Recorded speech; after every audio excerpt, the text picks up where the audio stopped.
Kepler's law of planetary motion.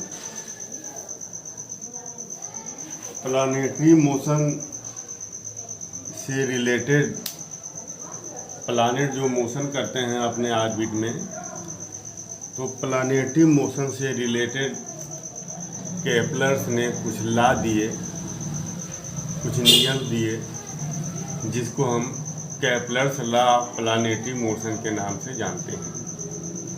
जैसे अर्थ एक planet है और सन के चारों तरफ वो रिवॉल्व कर रही है, तो अर्थ का जो मोशन है वो प्लानेटरी मोशन है। और इसी प्लानेटरी मोशन से रिलेटेड केपलर्स ने 3 लॉ दिए, जिनको हम laws of planetary motion, Kepler's laws of planetary motion कहते हैं। तो सबसे पहला इसका लॉ ये है कि जितने भी प्लानेट होते हैं वो सन के चारों तरफ एक ऑर्बिट में रिवॉल्व करते हैं, और उस ऑर्बिट का जो पाथ होता है वो इलिप्टिकल होता है। इलिप्टिकल ऑर्बिट में प्लानेट सन के चारों तरफ रिवॉल्व करते हैं। तो ये each planet revolve around the sun in a elliptical orbit with the sun situated at 1 of foci. अब ये आप देख लीजिए, ये इलिप्स है, ये इलिप्टिकल ऑर्बिट है। तो इलिप्स के 2 फोकस होते हैं, एक इधर होगा राइट में और एक लेफ्ट में होगा। इलिप्स के 2 फोकस होते हैं, और ये जो डिस्टेंस होता है वो कम होता है और ये डिस्टेंस ज़्यादा होता है इलिप्स का। तो अब यहाँ मान लीजिए ये एक पॉइंट P है और ये पॉइंट A है, ठीक। इसके बीच के डिस्टेंस को हम लिखते हैं 2A और इसके बीच के डिस्टेंस को हम लिखते हैं 2B। मतलब इसको हम A से लिखते हैं और इसको B से लिखते हैं, सॉरी ये B से लिखते हैं, इसको B लिखते हैं और इसको A लिखते हैं। तो ये इसका डिस्टेंस A है और इसका डिस्टेंस B, तो ये पूरा 2B और पूरा 2A हो जाएगा ये। अब ये सन जो अच्छा, इसके 2 फोकस होंगे इलिप्स के, एक फोकस जो है यहाँ कहीं आएगा और एक फोकस यहाँ होगा। तो सन के चारों तरफ जब अर्थ रिवॉल्व करती है इलिप्टिकल ऑर्बिट में, तो सन इन दोनों फोकस में से किसी एक फोकस पर होगा, या तो सन यहाँ होगा या तो सन यहाँ होगा। इन दोनों फोकस में से किसी एक फोकस पर सन होगा। तो मान लीजिए इस वक्त सन इस फोकस पर है,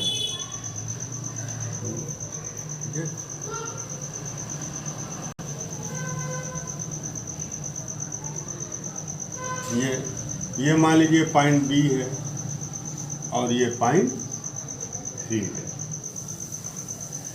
तो सन से ये P वाला जो पॉइंट है वो बिल्कुल करीब है। P पॉइंट इस वक्त सन P पॉइंट के बिल्कुल करीब है, नियर है, और A से बहुत दूर है। तो सन से जो फारदेस्ट पॉइंट है वो A हुआ और नियरेस्ट पॉइंट P हुआ। तो the point P and A on the orbit are called, हम लिख दें the point P and A on the orbit is called, on the orbit is called, on the orbit are called, P को क्या कहेंगे? P को हम कहेंगे perihelion. P को हम कहेंगे, यहाँ हम लिख दे रहे हैं perihelion. P are called perihelion.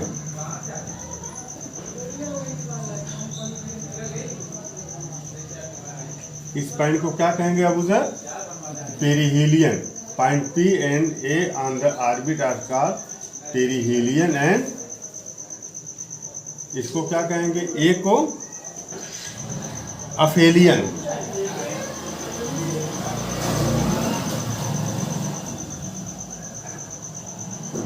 अफेलियन। P को क्या कहेंगे, पेरिहिलियन, जो करीब वाला पॉइंट है पेरिहिलियन। तो सन इस पॉइंट पी के बिल्कुल करीब है, तो ये जो पॉइंट पी ये क्लोजेस्ट पॉइंट है सन से, जिसको पेरिहिलियन कहेंगे, और ए से फारदेस्ट पॉइंट पर है सन, ए को अफेलियन कहेंगे, फारदेस्ट पॉइंट कहेंगे। तो the orbit of Pluto and Mercury are highly elliptical. Mercury Pluto जिसको अब प्लानेट की कैटेगरी से निकाल दिया गया है, तो प्लूटो और मरकरी जो है ये हाईली इलिप्टिकल होते हैं। अब उधर इनके बीच का डिस्टेंस जितना कम होगा और इसके बीच का डिस्टेंस जितना ज़्यादा होगा वो हाईली इलिप्टिकल होगा। मीन ए अगर जो है ए और बी के बीच, मतलब ये ए और बी का जो रेशियो जितना ज़्यादा होगा वो उतना ही ज़्यादा हाईली इलिप्टिकल होगा। और ए बी के बराबर अगर हो जाए तब क्या होगा, तब वो सर्कल हो जाएगा। अगर ए बी के बराबर हो जाए तो वो सर्कल होगा। तो हमेशा ए बी से क्या होता है, बड़ा होता है। इलिप्टिकल के लिए ए बी से बड़ा होना चाहिए, ठीक। तो किसका, तो कौन हाईली इलिप्टिकल होते हैं, orbits of Pluto and Mercury are highly elliptical. याद कर लेना, प्लूटो और मरकरी का वो हाईली इलिप्टिकल होते हैं। Orbits of Neptune and Venus are circular, ठीक ना। इसको मैं यहाँ पर लिख दूँ, प्लूटो और बोलो, प्लूटो एंड मरकरी, ये जो होते हैं ये हाईली इलिप्टिकल,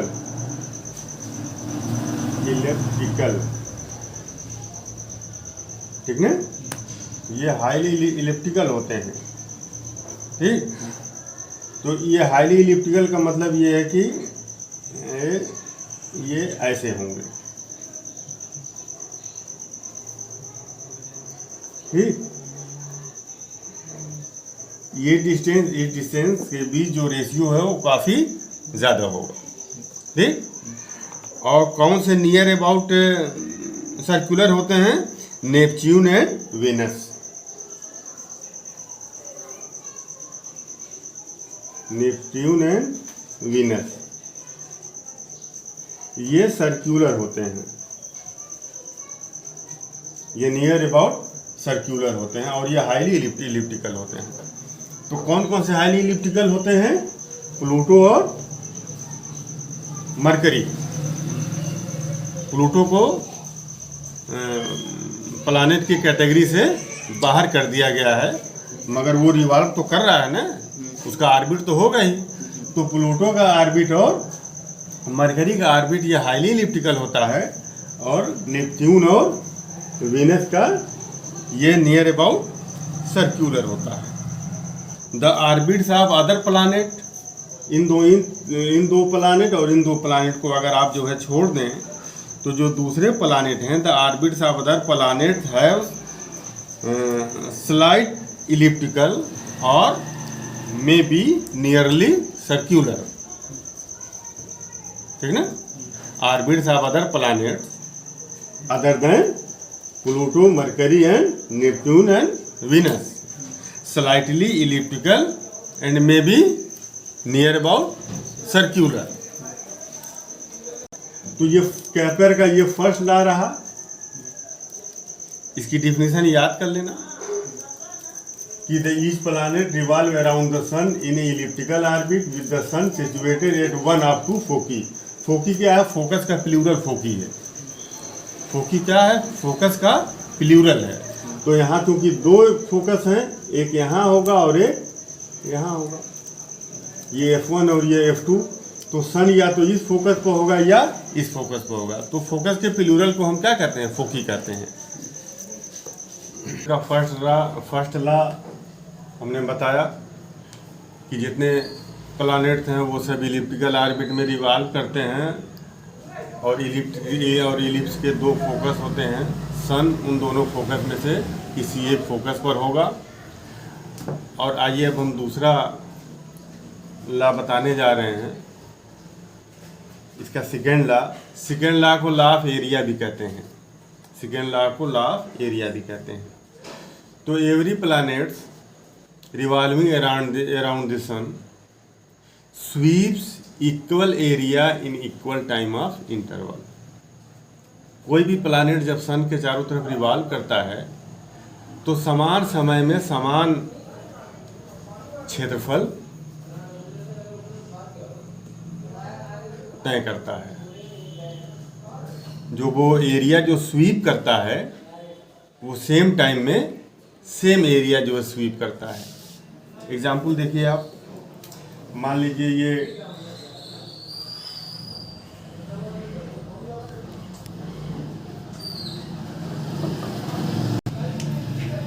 ये इलिप्टिकल ऑर्बिट है और यहाँ पर सन है।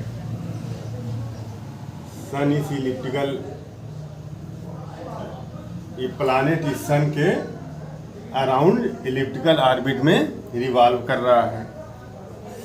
तो अब ये यहाँ हम लिख दें तो इक्वल टाइम इंटरवल में इक्वल एरिया स्वीप करने का मतलब ये है कि मान लीजिए ये आपका एक प्लैनेट है यहाँ, और ये प्लैनेट अभी ये पॉइंट ए पर है और ए से मान लीजिए वो गया बी पर, और यहाँ से यहाँ आने में टाइम लगा उसको t सेकेंड। ए से बी तक आने में टाइम जो है उसको लगा t सेकेंड मान लीजिए। तो अब ये यहाँ से चल करके देखिए ये यहाँ आ रहा है, तो कितना इसने एरिया स्वीप किया, इसको आप सन को इससे आप मिला दीजिए। ये एरिया इसने स्वीप किया, ये सन है। मान लीजिए टी टाइम में ए से बी तक ये प्लैनेट आया, ये कोई प्लैनेट है, ये कोई प्लैनेट है और ये प्लैनेट ए से बी तक पहुंचा, ये प्लैनेट है। तो ए से बी तक पहुंचने में टी टाइम लगा, तो कितना एरिया स्वीप किया आप इसको मिला दीजिए।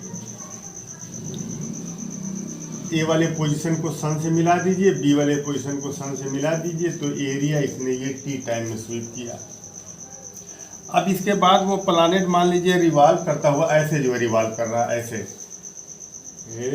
रिवॉल्व कर रहा है ऐसे। तो अब ये रिवॉल्व करता हुआ मान लीजिए आ गया यहाँ पॉइंट सी पर,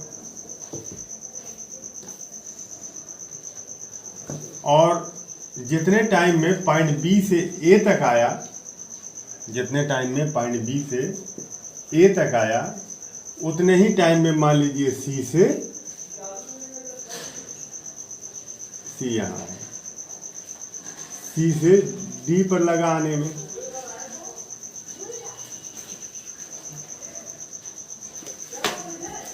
सी से डी पर लगाने में ये पॉइंट सी है।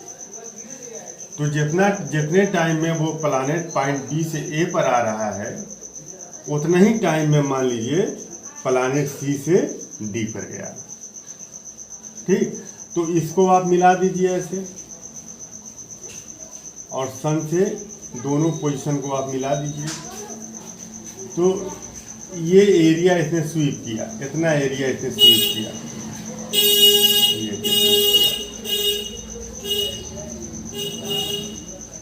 तो अब ये चूंकि इक्वल टाइम में ये दोनों एरिया स्वीप किए गए हैं। अब सर जितने टाइम में यहाँ से बी से ए तक आने में इतना एरिया स्वीप किया गया और उतने ही टाइम में सी से डी पर गया तो इतना एरिया स्वीप किया गया। ये एरिया दोनों बराबर होंगे, ये एरिया दोनों इक्वल होंगे। क्योंकि ये इक्वल टाइप में स्वीप किया हुआ एरिया है, इसलिए दोनों एरिया क्या होंगे, इक्वल होंगे। तो केपलर का सेकेंड लॉ यही बताता है कि the planet revolving around the sun, the planet revolving around the sun sweeps equal area in equal time of interval. तो अब यहाँ देखो, ये एरिया और ये एरिया देखो दोनों बराबर है, ठीक। इसकी लंबाई देखो ज़्यादा है और इसकी लंबाई क्या है, कम है, ठीक। तो जब इसकी लंबाई ज़्यादा है और एरिया जो है दोनों बराबर है, तो इसकी ये चौड़ाई क्या होगी, कम होगी, ठीक। मान लो अगर हम तुमसे कह दें कि ये एक एरिया है, ठीक, तो इसकी लंबाई को आप कम कर दीजिए, इसकी ये चौड़ाई को कम कर दीजिए आप। तो चौड़ाई अगर कम कर दोगे तो दोनों एरिया बराबर करने के लिए इसकी लंबाई क्या होगी, बताओ, हैं, बढ़ेगी ना इसकी लंबाई। दोनों का एरिया अगर इक्वल है, ठीक, तो अगर ये चौड़ाई अगर कम कर दिया जाए तो एरिया इक्वल करने के लिए लंबाई बढ़नी पड़ेगी। तो इसका मतलब ये हुआ कि ये जो डिस्टेंस है, ये CD, डिस्टेंस CD, ये छोटा होगा डिस्टेंस AB से, ये छोटा होगा ये, ठीक ना। तो इसका मतलब ये हुआ कि T टाइम में वो प्लैनेट B से A तक जा रहा है, ठीक। तो T टाइम में ये इतनी डिस्टेंस तय कर रहा है B से A तक, और उसी टाइम, उतने ही टाइम में वो C से D तक जा रहा है। C से D तक का डिस्टेंस क्या है, छोटा है, और ये डिस्टेंस क्या है, बड़ा है, ठीक। तो उतने ही टाइम में ये ज़्यादा डिस्टेंस तय कर रहा है प्लैनेट यहाँ पर, और उतने ही टाइम में जब वो C से D पर जा रहा है तो कम डिस्टेंस तय कर रहा है। तो इसका मतलब क्या हुआ, कम डिस्टेंस तय करने का मतलब, उतने टाइम में अगर कम डिस्टेंस तय कर रहा है तो इसका मतलब है कि उसकी स्पीड क्या हो गई, स्लो हो गई। उतने कोई चीज़ सेम टाइम में अगर कम डिस्टेंस तय करती है तो उसकी स्पीड क्या होती है, स्लो होती है। इसका मतलब ये हुआ कि यहाँ से यहाँ तक की स्पीड स्लो थी और यहाँ से यहाँ तक की स्पीड ज़्यादा थी, क्योंकि इसने ज़्यादा, उतने ही टाइम में ज़्यादा दूरी तय किया है। तो इसका मतलब ये हुआ कि जब प्लैनेट सन के करीब होता है, सन के करीब होता है, नज़दीक होता है, तो उसकी स्पीड क्या होती है, बढ़ जाती है। और जब सन से दूर होता है प्लैनेट तो उसकी स्पीड क्या होती है, घट जाती है। बात समझ में आई? हाँ, प्लैनेट जब सन से करीब होता है तो इसकी स्पीड बढ़ जाती है, ठीक, और जब सन से दूर होता है प्लैनेट तो इसकी स्पीड घट जाती है। ए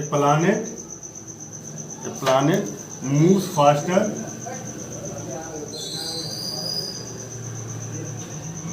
यहाँ से यहाँ तक फास्ट चलेगा ना, move faster when it is closer to the sun. जब वो सन के करीब रहेगा तो इसकी स्पीड ज़्यादा हो जाएगी। And move slowly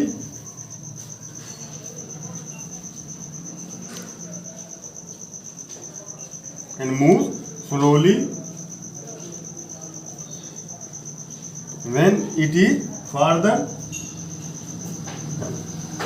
is farther from sun। बात समझ में आई?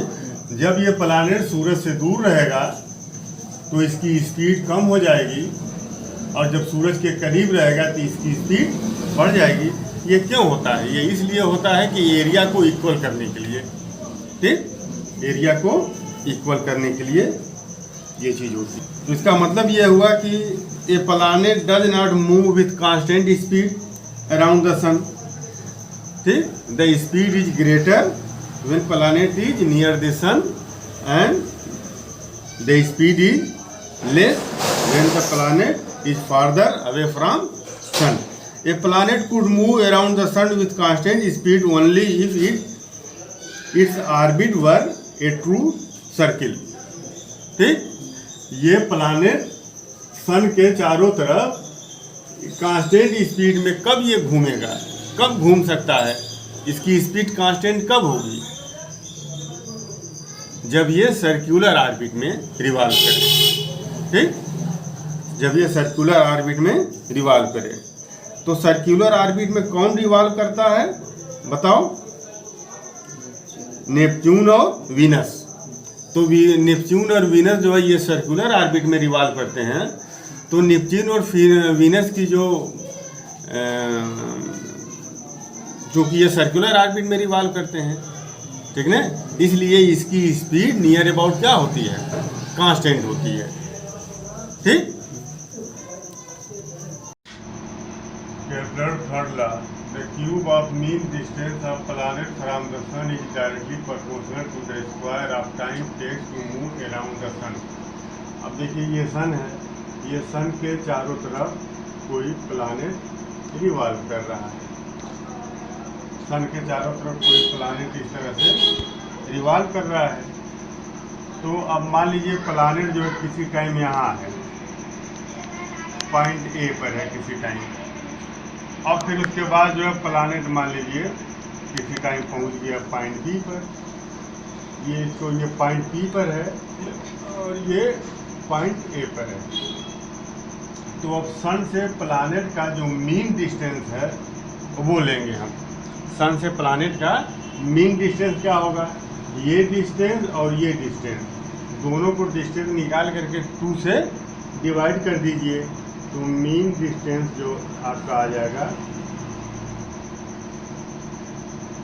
Mean distance of planet, mean distance of planet, mean distance of planet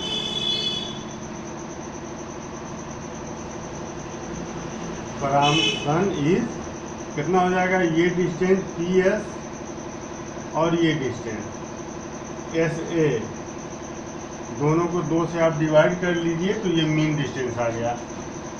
और ये मीन डिस्टेंस जो है मान लीजिए आर है, मीन डिस्टेंस मान लीजिए आर है। तो सन का प्लैनेट से जो मीन डिस्टेंस है उसका क्यूब, और एक पूरा चक्कर लगाने में लगा समय या टाइम के स्क्वायर के प्रोपोर्शनल होता है। मतलब कि ये आर का क्यूब, मीन डिस्टेंस का क्यूब, सन और प्लैनेट के मीन डिस्टेंस का क्यूब, ये प्रोपोर्शनल होगा टाइम पीरियड के, सॉरी टाइम पीरियड के स्क्वायर, टाइम पीरियड के स्क्वायर के प्रोपोर्शनल होगा। तो the cube of mean distance of planet from sun is directly proportional to square of time. ये क्यूब, मीन डिस्टेंस का क्यूब टाइम के square के प्रोपोर्शनल होगा। कौन सा time, takes to move around the सन, सन के अराउंड एक पूरा चक्कर करने में जो टाइम मान लीजिए टी लगा है, तो और इसके बीच सन और प्लैनेट के बीच का मीन डिस्टेंस मान लीजिए आर है, तो आर का क्यूब प्रोपोर्शनल टी के स्क्वायर के, समझ में आ रहा है? तो आर का क्यूब इक्वल टू प्रोपोर्शनलिटी का निशान जब हम हटाएंगे तो एक कांस्टेंट आएगा, कांस्टेंट इंटू टी का स्क्वायर। तो आर का क्यूब अपॉन टी का स्क्वायर इक्वल टू कांस्टेंट, ये कांस्टेंट हो जाएगा। अब हो जाए प्रोपोर्शनलिटी का निशान जब हटाते हैं, इसको इक्वल में करते हैं तो एक कांस्टेंट आता है, वो कांस्टेंट ये। तो इसको इधर ले लिया जाए तो R cube upon T square equal to constant हो गया। तो जहाँ आर क्या है, मीन डिस्टेंस है, आर क्या है, mean, mean distance of planet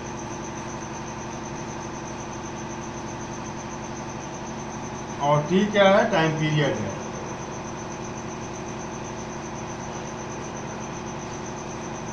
कौन सा टाइम पीरियड, प्लैनेट को सन के चारों तरफ एक पूरा चक्कर लगाने में जो टाइम लगता है उसे हम टाइम पीरियड करते हैं, ठीक है। तो ये थर्ड लॉ रहा। First law, second law, third law ये 9th के लेवल का है। तो ये तीनों लॉ को आप याद कर लीजिएगा और वीडियो पसंद आए तो लाइक कर लीजिएगा। अभी ग्रेविटेशन से रिलेटेड और बहुत से टॉपिक्स हैं जो आपको समझाना है, तो आप चैनल को सब्सक्राइब कर लीजिएगा, बेल आइकन को प्रेस कर दीजिएगा, ताकि जब दूसरा वीडियो इससे रिलेटेड अपलोड हो तो उसका नोटिफिकेशन आपको पहुंच जाए और आप इससे फ़ायदा उठाएं। Thank you.